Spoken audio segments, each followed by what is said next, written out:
Gonna be honest with you guys, if I got beat up by a dude who voiced a cartoon character, I would probably wear a mask to hide my identity for the rest of my life too.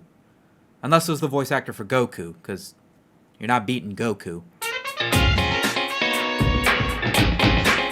That's a lot of nuts! Before the video starts, I want to give a quick shout out to the video sponsor, Into the AM. You guys know I love these guys, that's why I wear their stuff all the time, and I'm happy to say that they're sponsoring this video, and they just launched their new fall collection. A whole new assortment of colors, pullover hoodies, Henleys. They sent me a pair of their joggers, and they're honestly like the nicest pair of sweatpant adjacent pants that I own now. Right now, they're running their Black Friday promotion. An entire selection of their stuff on the website is up to 80% off all the way until the end of the month. You guys save an extra 10% on top of those sales by using discount code Sumito or by clicking my link in the description or in the pinned comment. They've got basic tees if you just want to keep it simple, all the way up to bright, loud, Japanese-inspired streetwear graphic tees that you see me wearing all the time. They're based in California, they ship to pretty much everywhere, and again, tons of sales for Black Friday. Go get yourself some stuff. Not only do you hook yourself up and elevate your wardrobe, but you also support the channel,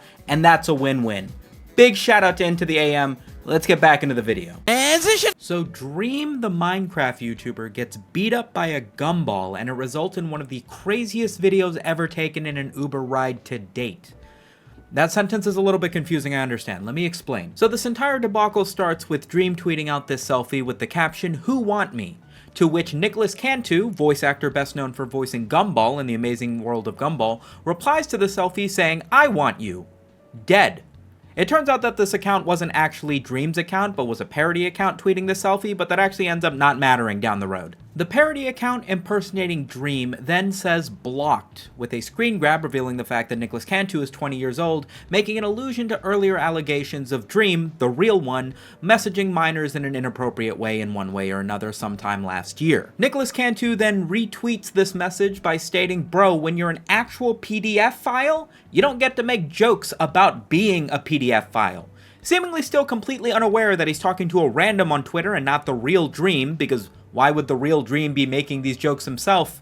But hey, it's Elon Musk Twitter. Everybody gets a verification badge as long as you have $8, and it's about as accurate as verifying anybody as Eminem was when he told all the real Slim Shadys to stand up. Dream, the real one, then responds to everything that's going on, clarifying that Nicholas is in fact replying to a fake account, although he does so on the account being parodied instead of his main Twitter account, just adding to the confusion for some reason, revealing the fact that he was offended that he was being called a PDF file once again on the internet, saying that he wasn't, and also implying that Nicholas, at one point that they were together, berated an Uber driver, being completely drunk and high, making fun of him for being just an Uber driver when he himself is a quote-unquote movie star, which I would say is a bit of a stretch when you're just a voice actor, but nobody say that to CDawg VA. I want to be on Trash Taste one day. Dream admits that during this night he was physically assaulted by Nicholas, while Nicholas was saying the N-word amongst other slurs, the entire thing with the Uber driver, and then apologized to him later in DMs, and overall just calls him a shitty, terrible human being. Nicholas Kanto then claps back by denying all of these allegations, and by all of them, I mean just the ones about saying racial slurs, because he basically just doubles down and admits everything that Dream was accusing him of,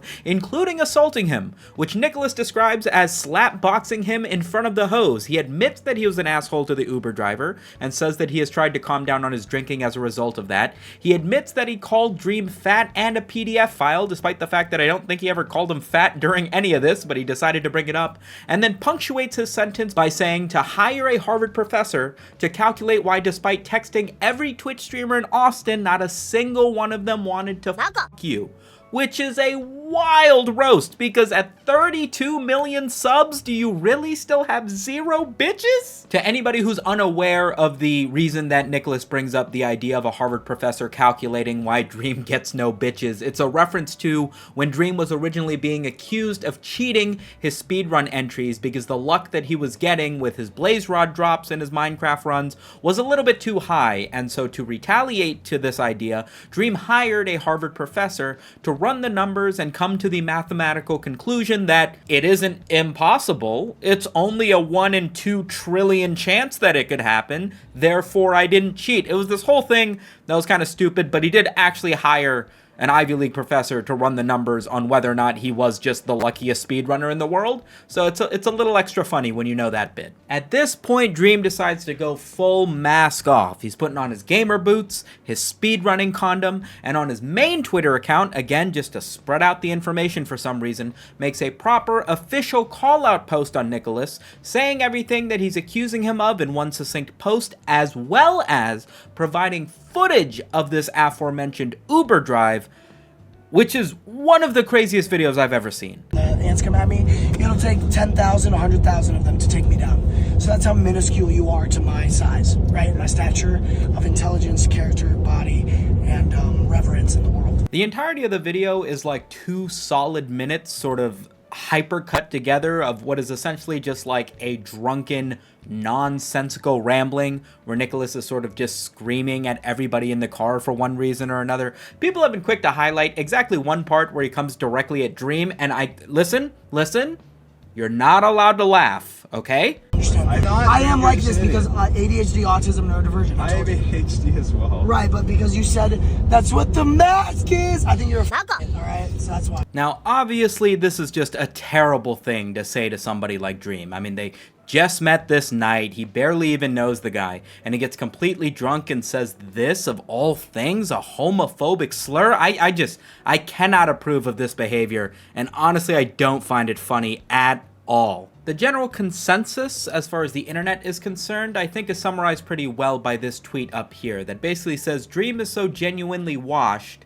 that even though he's in a situation where he has proof that he was verbally berated, and, you know, the dude himself admitted that he physically assaulted Dream, pretty much nobody on the internet seems to care. All the memes that you see people are making about the situation are all about Gumball from the Amazing World of Gumball dunking on Dream in one situation or another. Because the hate train is just too strong with this guy, with all the drama, the allegations, true or not. Because he's somebody that everybody's always talking about negatively, he ends up the bad guy in this situation. Despite the pure 2 minutes of nothing but absolute homophobic, Jew-hating hate that is spewed in the back of this Uber car, Dream is still the one who's getting shit on for it. There's a few other bits and bobs to the story that I might as well touch on while I'm taking the time to talk about it in general. There are a couple photos of Dream with a split eye and just general bruises on his face that have been surrounding the internet that people have been saying are from this altercation, but a little bit of deep diving reveals that this is actually from a Snapchat story that he posted well over a year ago, so it has nothing to do with the altercation that took place in the Uber car,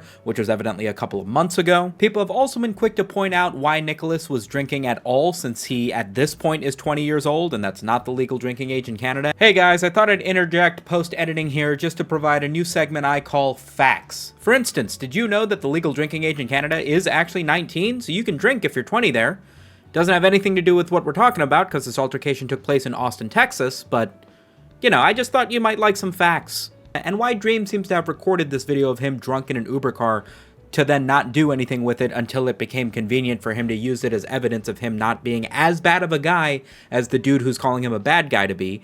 Dream seems to clear this up in a follow-up tweet where he states that he just met him that night. He had nothing to do with the fact that he must have had a fake ID and gotten drunk on his own accord. He just ended up in a car with the dude. And he wasn't even the one filming. It was a third party in the car that was filming it. And they were filming because Nicholas, while berating the Uber driver, asked them to start filming him because he was owning this Uber driver so hard. So they're both dicks. Nicholas Kanto also responds to somebody who was claiming that just because you're reaching out to a streamer in Austin doesn't necessarily mean you want to hook up with them. What kind of claim is that? And he responds to this by saying, it does count as trying to hook up with them if you're sending them penises of your weenus.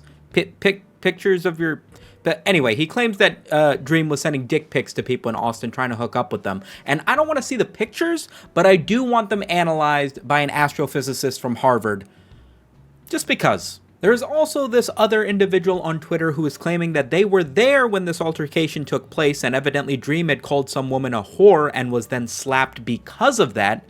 Dream claims that this is fake, that he has no idea who this individual is, and that this individual wasn't even in the same state when it happened, which is When what happened, and do you not know who this person is, or do you have their exact location? Because these are contradicting statements that you're making, Dream. Nicholas Kanto then proceeds to post this tweet interaction to his Twitter, but he doesn't say anything about it, so I don't know if he's doing that just to post anything he can to make Dream look bad, or if he's posting it because he thinks that is what happened, and this is him, like, acknowledging that, wink, wink, nudge, nudge. I've got no idea, but it's clear that everybody here has their details completely mixed up, and we can trust nobody except for the handsome brown man presenting you with this information.